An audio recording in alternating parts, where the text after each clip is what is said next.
우리 기도하고 말씀 나눕니다. 하나님 아버지, 이 시간 부족한 종 말씀 증거하려고 합니다. 우리 안에 성령이 역사하시고 있는 줄 저희들은 믿고 고백합니다. 온라인이나 오프라인이나 우리 모두가 말씀을 듣고 전할 때 주의 성령으로 깨닫게 하시고 또 그 말씀이 살아 움직이는 능력으로 우리에게 임하여 주시기를 원합니다. 부족한 종 붙드셔서 하나님의 말씀을 바르게 증거하는 입술 도구 되게 하옵시고, 우리 교회가 정통한 말씀, 건강한 말씀, 능력 있는 말씀만 선포되는 교회 되게 해 주시옵소서. 예수님 이름으로 기도 올리옵나이다. 아멘. 오늘 오순절 세 번째 주일입니다. 주는 나의 반석과 요새라는 제목으로 말씀을 증거합니다. 오늘 이 시편을 보니까 위기를 만난 한 사람이 등장하고 있습니다. 누군지는 모르겠습니다. 그리고 그가 구체적으로 어떤 일을 당했는지는 모르겠습니다만, 이 시를 처음부터 끝까지 읽어보면은 지금 시인은 굉장히 곤란한 일을 당했습니다. 악인이라고 하는 사람이 지금 이 주인공을 쫓고 있는데요, 만약에 붙잡히면은 큰 어려움을 당하게 생겼습니다. 목숨을 잃을 수도 있겠습니다. 이 시인에게는 절체절명의 위기, 그것이 찾아왔습니다. 여러분, 저나 여러분이나 우리 인생에 어려운 일 생기기를 원하지 않습니다. 다 좋은 일만 생기기를 원하죠. 고난, 역경 이런 거는 싹싹 비켜가기를 원하고, 어려운 일 만났다가도 금방 이겨내기를 바라고, 질병이 좀 찾아와도 깨끗이 낫고 그렇게 되기를 우리는 원합니다. 그런데 그런 일은 사실은 그 누구에게도 일어나지 않습니다. 성경을 보니까 하나님이 정말로 사랑했던 사람들, 그 사람들의 인생을 살펴보니까 고난이 더 많았던데요, 어려운 일이 더 많았던데요. 여러분, 우리 인생에 행운만 찾아오기를 바라고 예수 믿고 신앙생활하는 것은 건강한 믿음도 아니고 바른 신앙도 아닙니다. 그러면 뭘까요? 중요한 것은 어떻게 반응하느냐입니다. 그런 위기가 찾아왔을 때 내가 어떻게 대처하느냐, 그게 중요하다는 겁니다. 우울한 일을 만나면 우울해집니다. 슬픈 일 만나면 슬퍼집니다. 답답한 일 만나면 사람이 답답해지는 건 당연합니다. 그러면 어떻게 되죠? 그만두고 싶다. 다 그냥 끝내버리고 싶다. 그냥 손을 놔버리고 싶다라는 생각이 든단 말이에요. 이때는 특히 사탄이 더 역사합니다. 이 고난을 틈타가지고 사탄이 우리로 하여금 하나님과 떨어놓으려고 하거든요. 정말 나쁜 생각을 막 들게 하고 그것대로 쫓아가게 하는 것이 사탄의 역사입니다. 위기가 오면, 고난이 오면 더 강력한 사탄의 역사도 우리에게 함께 옵니다. 그러나 그것 못지않게 성령께서 우리와 함께 하셔서 우리로 하여금 바른 판단을 하게 하고 바른 결정을 하게 하는 겁니다. 여러분, 이럴 때 우리는 어떻게 하면 좋을까요? 오늘 성경의 교훈은 한마디로 하나님께 피하라입니다. 피하라. 여러분, 어릴 때 혹시 엄마 아빠가 나를 잘못했다고 회초리를 들 때 할머니 뒤에 피해 본 적 있습니까? 저는 있습니다. 어머니가 화가 난 것 같으면, 회초리를 드는 것 같으면 할머니한테 피하면 됩니다. 그러면 할머니가 다 막아줘요. 때리지 마라. 보기도 아까운 애를 왜 때리려고 하냐. 우리 할머니 지금도 생각이 납니다. 오늘 성경 한번 보시겠어요? 1, 2, 3절 다 같이 시작.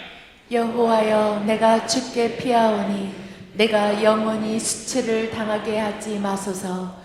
주의 공의로 나를 건지시며 나를 풀어주시며 주의 길을 내게 기울이사 나를 구원하소서.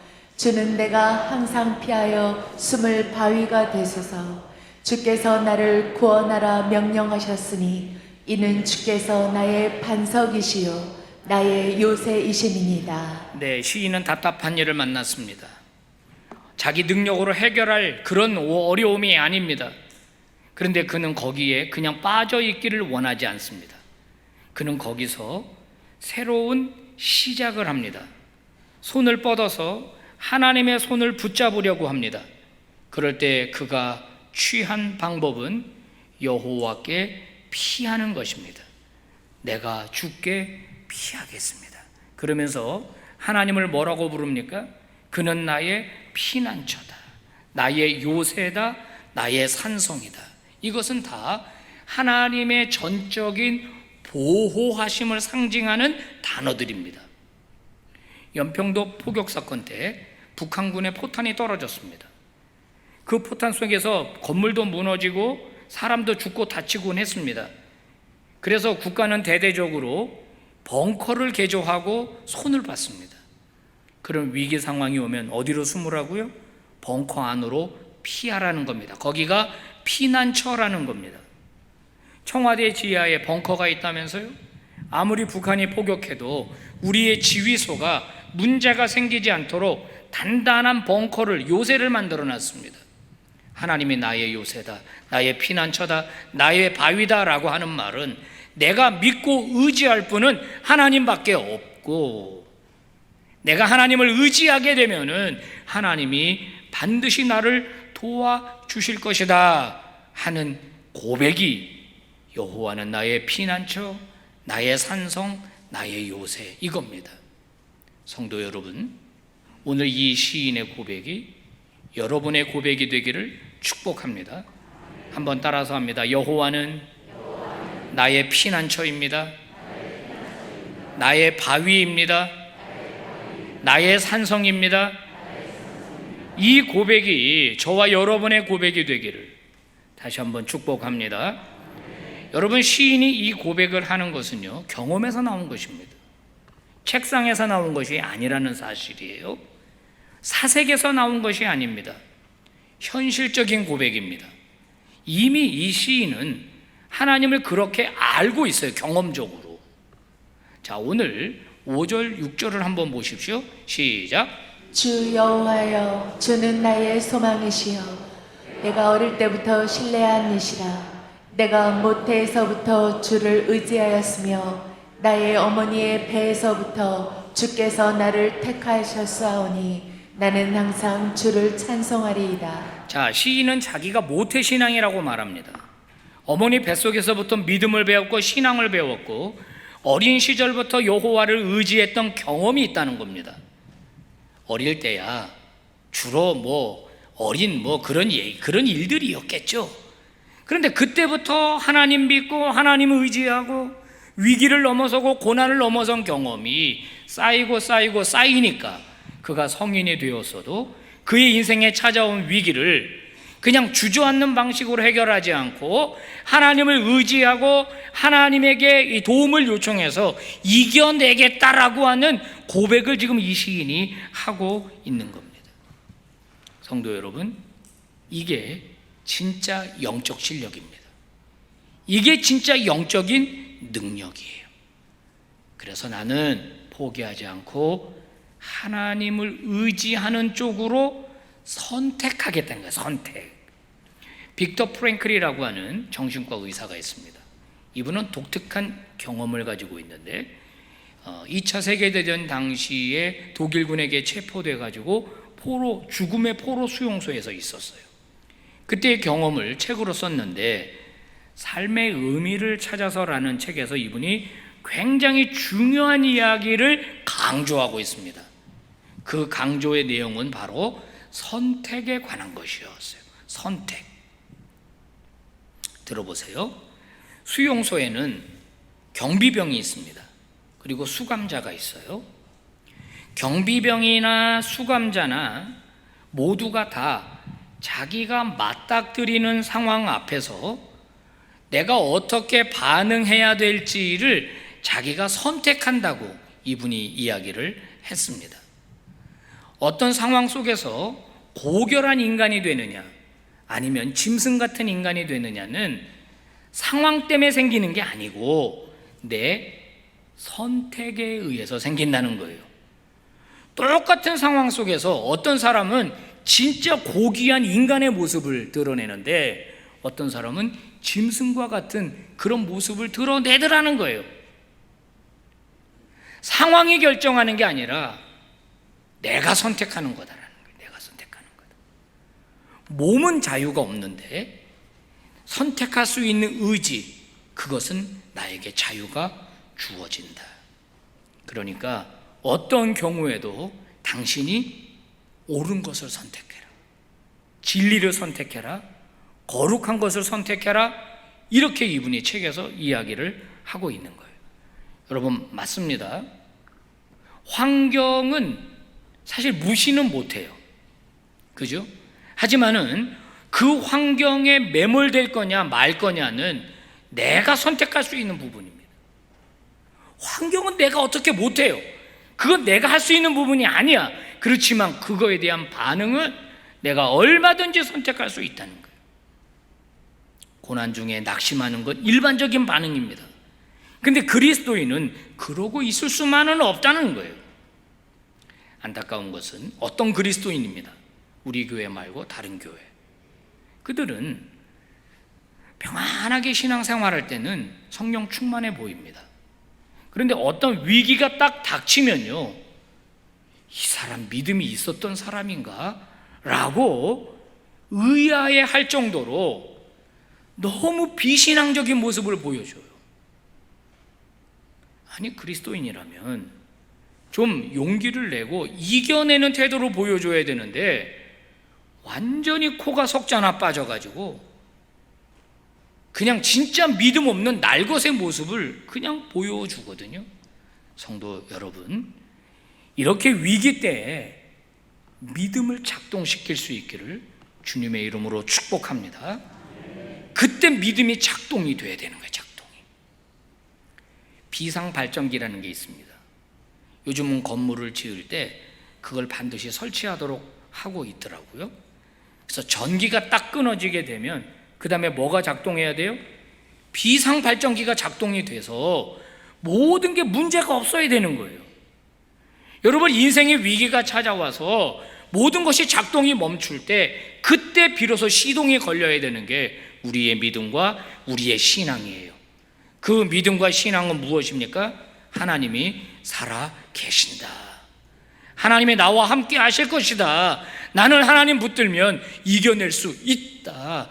이런 믿음이 여러분에게서, 저에게서 확인될 수 있기를 주의 이름으로 축복합니다. 낸시 레이 드모스라고 하는 여성 사역자가 있습니다. 유명한 분입니다. 이분이 쓴 책 오래됐지만은 Surrender, 이 한국말로 내어 맡김, 다른 말로 번역하면 항복, 뭐 이런 뜻이죠.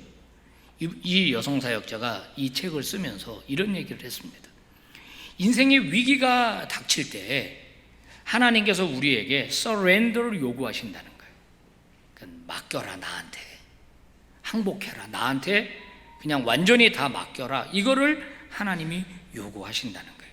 그런데 많은 그리스도인들이 그렇게 못한다는 겁니다. 왜 그러냐 그랬더니 우리가 요구하는 방식이 이런 거라는 거예요. 하나님이 종이 한 장을 주면서 자, 받아봐. 너 지금 이런 일 겪고 있지? 앞으로 내가 이렇게 역사할 거야. 이렇게 도와줄 거야. 이렇게 돕는 사람 보내줄 거야. 이렇게 치료할 거야. 이렇게 회복하게 해줄 거야. 하고 하나님이 날짜와 이런 거 다 명시해가지고 우리에게 주면 우리가 보고 하나님 괜찮네요. 그러면 이렇게 해주세요. 그럴 때야 우리가 항복하고 맡긴다는 거예요. 내가 맡길만 하면, 내가 의지할 만하다고 생각이 되면 그때 하나님을 맡기고 하나님을 의지한다는 거예요. 근데 그거는 하나님의 방식이 아니라는 데 문제가 있습니다. 하나님은 먼저 우리에게 뭘 요구해요? 먼저 사인해, 먼저 항복해, 먼저 나를 신뢰해, 먼저 나에게 피해. 그러면 내가 책임져 줄게. 이게 하나님의 방식이라는 거예요. 하나님은 우리에게 먼저 믿음을 요구하는 거예요. 믿음을. 우리의 결단을 요구하시는 거예요. 하나님은 나를 믿어, 나를 의지해, 나를 신뢰해. 그러면 내가 책임질게.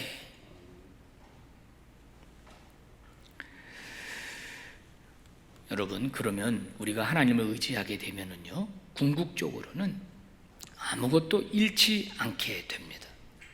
물론 어려운 일을 겪으면서 우리가 소중하게 여기는 거 잃어버릴 수 있습니다. 그게 우리 손에서 떠나갈 수 있습니다. 하지만 궁극적으로 보면 결국은 잃어버리지 않았다는 것을 알게 될 겁니다. 하나님은 살아계시고 오늘도 역사하시고 우리와 함께하는 하나님이기 때문에, 우리에게 가장 좋은 것으로 주시는 아버지이기 때문에 우리가 하나님만 의지한다면 결국 우리는 궁극적으로 아무것도 잃지 않게 될 겁니다. 성도 여러분, 하나님의 주권적 사랑을 신뢰하시기 바랍니다. 하나님의 주권적 사랑을 여러분 믿으시기를 바랍니다. 우리는 고난의 때를 어두운 시절이라고 표현하기를 좋아합니다. 영성신학자들은 이 고난의 시기를 어두운 밤이라고 표현합니다. 캄캄합니다. 아무것도 보이지 않습니다. 희망과 소망이 보이지 않습니다. 그러면 이때 우리가 하나님을 의지하고 하나님을 신뢰하는 쪽으로 결정하고 하나님과 함께 그 캄캄한 밤을 지나게 되면 그 캄캄한 밤은 더 이상 다른 사람이 생각하는 그런 영혼의 어두운 시절은 아닙니다. 무슨 말인지 들어보십시오. 우리가 성경에 요셉이라고 하는 분을 잘 알죠. 하루아침에 형들에게 팔려서 노예가 됐습니다. 그는 굉장히 오랜 시간 인생의 어두운 밤을 보내야 했습니다. 그 어린 청소년의 나이에 어머니 아버지와 가족과 떨어져서 노예 생활을 한다는 것, 혼자 지내야 하는 그 캄캄하고 어두운 밤, 얼마나 고통스러웠겠습니까? 그런데 요셉은 그 어두운 밤을 하나님을 의지하는 쪽으로 선택하고 함께 보냈습니다. 그랬더니 어떤 일이 벌어졌습니까? 그 고난은 요셉을 삼키지 못했습니다. 요셉을요, 짐승처럼 만들지 않았습니다. 그 캄캄한 밤을 하나님과 함께 보냈더니 요셉의 영혼이 별처럼 빛나는 거예요. 실력자가 되는 거예요. 능력자가 되는 겁니다. 거기서 하나님을 신뢰하면서 하나님과 영적 교감을 통해서 놀라운 인물로 성장하더라는 거예요. 다윗은 어떻습니까? 골리앗을 죽였습니다. 그러면 박수 받아야 합니다. 그런데 쫓겨다니는 도망자로 살았습니다. 1년도 아니고 2년도 아니고 그 깊은 인생의 어두운 밤을 보낼 때 다윗은 얼마나 고통스러웠겠습니까? 부당한 대우를 받는 다윗이 얼마나 속상했겠습니까? 그런데 그는 그 위기를, 그 인생의 어두운 밤을 하나님과 함께 보내기로 결심하고 선택합니다. 그랬더니 그 어두운 밤은 그를 어떻게 만들었습니까? 위대한 사람으로 만들었어요. 이스라엘의 지도자다운 지도자로 그 어두운 밤이 다윗을 성장시켜줬습니다. 성도 여러분, 오늘 우리도 마찬가지입니다. 우리의 인생의 어두운 밤을 하나님과 함께 보내기로 우리가 오늘 결단한다면 그 인생의 고통은 저와 여러분의 영혼을 밝게 빛나게 만들어줄 겁니다. 우리의 영적인 불순물들을 제거해 줄 겁니다. 정금같이 나오도록 역사해 주실 줄로 믿습니다. 그러므로 여러분, 절대로 낙심하지 마십시오. 절대로 포기하지 마십시오. 손을 놓지 마십시오. 매주 우리 목사님, 부목사님들과 교구 목사님들과 회의하면서 신방하신 것들을 쭉 제가 보고를 받습니다. 지난 몇 주간에 교구 목사님들의 신방 보고서를 보면서 제가 가슴 아프게 느낀 게 있습니다. 그래서 오늘 설교가 나온 겁니다. 너무나 많은 성도들이 고통을 겪고 있더라고요. 그 보고서를 읽는데 제가 가슴이 먹먹해요. 야, 이분들은 어떻게 사나 이거. 이런 어려움을 어떻게 견디고 있나. 여러분, 어려울수록 절대 포기하면 안 됩니다. 절대 낙심하면 안 됩니다.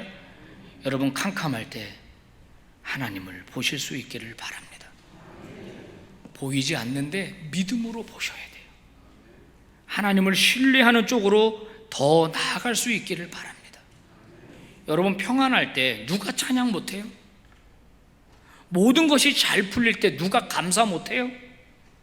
근데 진짜 감사는, 진짜 찬양은 캄캄한 밤에 나오는 겁니다. 그때 내 의지가, 내 믿음이 발동하는 거예요. 그럴 때 하나님이 우리의 찬송을 받으실 줄로 믿습니다. 믿음의 진가는 어려울 때 나오는 겁니다. 믿음의 진가는 고통 중에 발휘되는 겁니다. 아무 일도 없다고 여러분 마음 놓고 계시지 말고 지금부터 우리의 믿음을 갈고 닦으셔야 합니다. 이게 살아 역사하는 것으로 만들 수 있으셔야 하는 겁니다. 6절에 보니까 시인이 마지막에 이런 이야기를 합니다. 나는 항상 주님을 찬송하겠습니다. 나는 항상 주님을 찬송하겠습니다.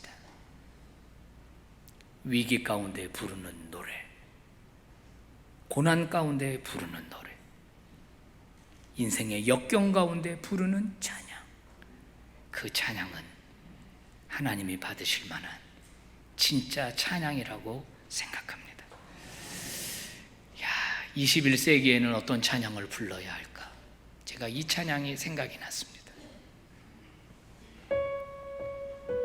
여러분, 이 찬양 아시죠? 괴로울 때 주님의 얼굴 봐라. 평화의 주님을 바라봐라. 세상에서 이런 일 저런 일로 시달리고 지친 사람들이 있다면 주님을 바라봐라. 눈을 들어 주를 봐라. 네 모든 염려를 주님께 맡겨라. 슬플 때 주님의 얼굴 봐라. 그러면 주님이 너에게 안식을 주실 것이다. 함께 불러볼까요? 괴로울 때 주님의 얼굴 보라. 평화의 주 바라보아라. 세상에서 시달린 친구들아, 위로의 주님 바라보아라. 눈을 들어 주를 보라. 내 모든 염려 주께 맡겨라. 슬플 때에 주 예수 얼굴 보라. 사랑의 주 안식 주리라. 힘이 없고 내 마음 연약할 때 능력의 주 바라보아라. 주의 이름 부르는 모든 자를 힘주시고 지켜주시. 아멘 아멘. 눈을 들어 주를 보라. 내 모든 염려 주께 맡겨라. 슬플 때에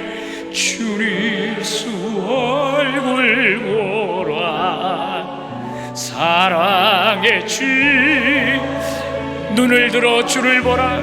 우리 두 손 들고 눈을 들어 주를 보라. 눈을 들어 주를 보라. 내 모든 염려 주께 맡겨라. 슬플 때에 주 예수 얼굴 보라. 사랑의 주리 안식 주리야. 다 같이 눈 감고 기도하겠습니다. 자기 목소리가 자기 귀에 들릴 정도로 기도합니다. 여러분의 의지를 주님께 말씀드리십시오. 고통 중에 있는 성도님들 포기하지 말고 눈을 들어 예수를 바라보시고 주님 주시는 능력으로 일어서기를 바랍니다. 날아오르시기를 바랍니다. 여러분의 고난이 여러분을 침몰시키지 못하게 하십시오. 하나님의 은혜가 여러분을 일으키게 하시기를 바랍니다. 다 같이 동성으로 기도합니다. 거룩하신 하나님 아버지 감사합니다. 오늘도 말씀을 통하여 우리에게 은혜 주시니 감사합니다. 아버지, 우리 성도들, 우리 교우들, 고난 중에 있는 우리 성도들, 답답한 일 만난 우리 교우들, 하나님 버리지 마시옵소서. 하나님이 저들의 눈을 들게 하옵소서. 고난을 바라보지 않고 하나님 바라보게 하시고, 아버지 상처를 바라보지 않고 영광을 바라보게 하여 주옵소서. 이제 믿음이 작동되게 하옵소서. 믿음의 시동이 걸리게 하여 주옵소서. 이제 아버지 역전되게 하시기를 원합니다. 주저앉지 않게 하시고 날아오르게 하여 주시옵소서. 아버지, 말씀의 능력, 찬양의 능력이 저들의 인생을 사로잡게 하시고, 말씀의 능력, 사랑의 능력, 개입하시는 하나님의 놀라운 주권적 섭리가 저들의 삶을 이끌고 가 영광의 찬양, 기쁨의 찬양, 회복의 간증자가 될 수 있도록 주여 역사해 주시옵소서. 주시옵소서. 오 주님, 함께 하시기를 바라고, 주께서 덮어주시고 은혜로 덮어주시고 날아오르도록 하나님 역사해 주옵소서.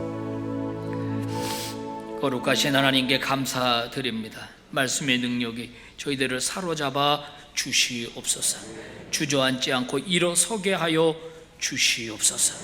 하나님의 영광을 보게 하시고 살아계심을 보게 하시고 하나님이 움직이시는 것을 하나님 눈으로 목격할 수 있도록, 그래서 회복의 간증자, 영광의 찬양자들이 다 되게 하여 주시옵소서. 존귀하신 예수님 이름으로 기도 올리옵나이다. 아멘.